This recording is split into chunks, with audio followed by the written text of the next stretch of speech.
There are so many different kinds of khichuri, and every community in our country has their own version.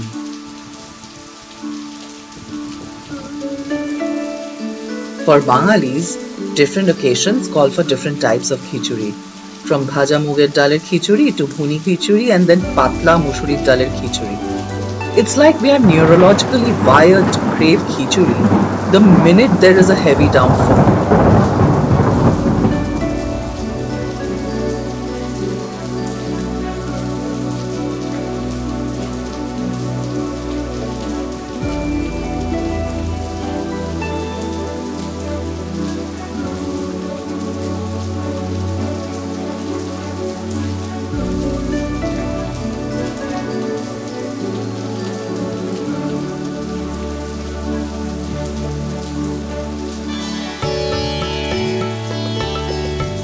The consistency has to be runny, cooked with large potted onions or whole onions, whole garlic cloves that melt in the mouth, a pahor, and teen bhaja or mamlette cooked with a whole lot of onions, chilies and mustard oil.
It's a strong feeling that sticks with you throughout your life.